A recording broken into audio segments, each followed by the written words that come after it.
Saya Erlangga Hartarto, setelah mempertimbangkan dan untuk menjaga keutuhan Partai Golkar dalam rangka memastikan stabilitas transisi pemerintahan yang akan terjadi dalam waktu dekat, maka dengan mengucapkan Bismillahirrohmanirrohim, serta atas petunjuk Tuhan Yang Maha Besar, maka dengan ini saya menyatakan pengunduran diri sebagai Ketua Umum DPP Partai Golkar.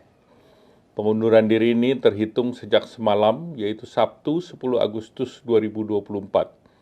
Selanjutnya sebagai partai besar yang matang dan dewasa, DPP Partai Golkar akan segera menyiapkan mekanisme organisasi sesuai dengan ketentuan ADART organisasi yang berlaku.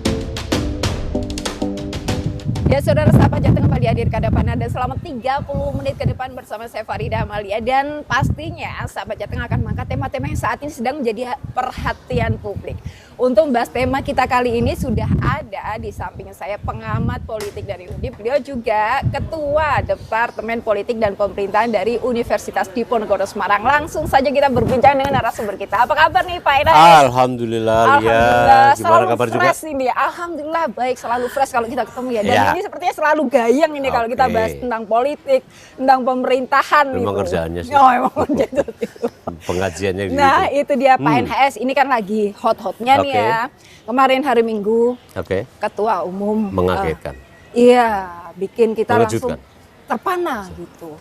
Nah, yang menjadi sorotan publik itu alasan utamanya apa? Meskipun dari DPP sudah menjelaskan alasannya seperti ini, kemudian Pak Erlangga juga sudah menyampaikan alasannya seperti ini, tapi publik tuh masih mencari-cari. Ini menurut Pak NHS gimana? Kalau alasan yang disampaikan, ya resmilah itu saya anggap, kendati pun dalam suasana yang sebenarnya informal juga, tetapi buat saya sama aja bahwa itu ada masalah yang tidak gampang untuk ditangkap oleh publik.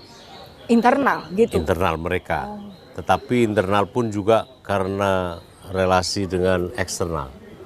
Saya meyakini bahwa karena ada kekuatan besar yang mengintersepsi gitu, masuk ke relung-relung kekuasaan Golkar. Berarti ada power di sana power itu yang terlalu kuat. Yang kuat. Yang saya tidak yakin kalau powernya itu setara, apalagi lebih bawah. Dan dia harus tahu bahwa yang namanya Golkar kan kuat. Ya. Sejak sepanjang Orde Baru sampai Orde Pasca Orde Baru, Orde Reformasi, mereka kan kuat. Hampir selalu nomor 2, 1, 2, 1. Ya. Jarang yang 3. Dan itu artinya sebenarnya merefleksikan betapa dukungan Golkar dari rakyat itu juga besar dari pemilu ke pemilu. Nah, puncaknya adalah ketika hari ini Golkar di bawah Pak Erlangga yang sesungguhnya mau dibilang bahwa Golkar gagal, Golkar tidak sukses dalam percaturan dalam kontestasi pemilu 2024 kemarin, Pilpres, nyatanya juga sukses. Ya, hari ini juga sukses gitu ya. Nah, ketika kemudian ada tiba-tiba saja yang kita sebut mengejutkan, berarti kan ada sesuatu. Yang sesuatu tadi itu terkait dengan kekuatan yang besar tadi buat saya ya.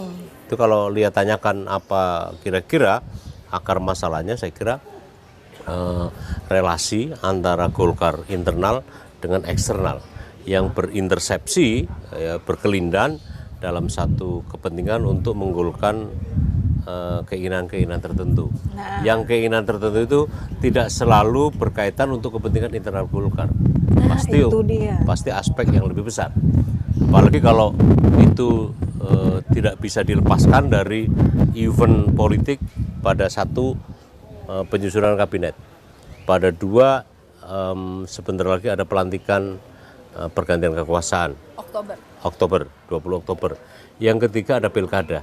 Nah, 3 hal sekurang-kurangnya ini merupakan atau faktor yang memengaruhi terhadap mundurnya Pak Erlangga ini. Kemarin tuh ada yang tanya Pak, apakah benar ini konon katanya ada terkait dengan kontrak politik, kemudian atau karena memang sudah ada senggolan kasus, atau memang sudah wayahnya, tanda kutip, sapisi wayah itu. Pemantik saja. Karena ada sesuatu yang besar yang kemudian memanfaatkan dinamika-dinamika yang berkorelasi, misalnya masalah hukum, karena dia tahu dan kita semua tahu bahwa Pak Airlangga ini kan pernah disebut-sebut ya pada kasus yang sedang ditangani oleh kejaksaan.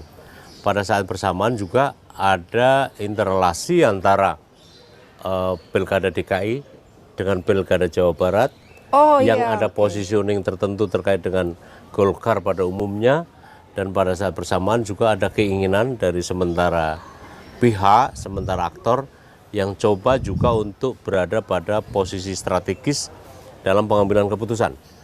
Nah, beberapa hal tadi itu berkelindan dalam satu aspek, dan buat saya bahwa mundurnya Pak Airlangga itu sekedar merefleksikan ada problem besar yang sedang terjadi, yang buat saya itu berkaitan dengan soal positioning pasca 20 Oktober 2024 dan sekarang mengkonsolidasi dalam arah ke sana.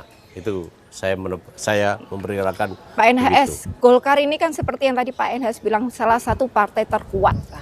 Dan itu yang paling kokoh lah waktu dari sepanjang Orde masa Baru kita ya. punya Orde Baru sampai sekarang. Pastinya banyak senior-senior, banyak tokoh-tokoh yang ada di dalamnya itu yang pastinya sudah kuat. Tapi ada kemungkinan nggak ada eksternal yang masuk yang bisa merubah komposisi seperti ini? Itulah kekuatan besar yang saya maksud. Bagaimana kaliber Pak Ical, Pak Opung, Pak Luhut, Pak Bang Akbar, ya, kemudian begitu banyak ya aset kekayaan Golkar terletak pada senioritas dan pengalaman dia.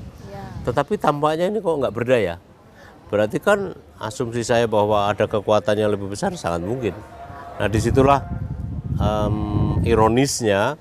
Kenapa Golkar yang biasa mampu beresistens dengan keadaan itu, bahkan seharusnya merejeksi terhadap kekuatannya yang lebih besar, kok tidak berdaya? Padahal kan Golkar sukses. Nah, itu dalam dia. Pemilu 2024 dia termasuk yang sukses. Bahkan perolehan menjadi kursinya iri. juga lumayan. Ya, dia nomor 2 lah ya setelah PDIP, dan bahkan di awal-awal setelah penghitungan suara kan disebut-sebut nomor 1. Tapi bergantian akhirnya memang PDIP sebagai peraih suara terbanyak dalam pileg ya, dan itu akan sangat menentukan terhadap formasi posisi di legislatif, di DPR RI dan maupun di eksekutif kelak. Pak NHS, apakah dengan mundurnya Pak Airlangga ini nanti akan berpengaruh pada komposisi Kim Koalisi Indonesia Maju ini di Pilkada 2024 nanti atau tidak? Jangan dijawab dulu, kita akan bahas usai jeda pariwara berikut ini.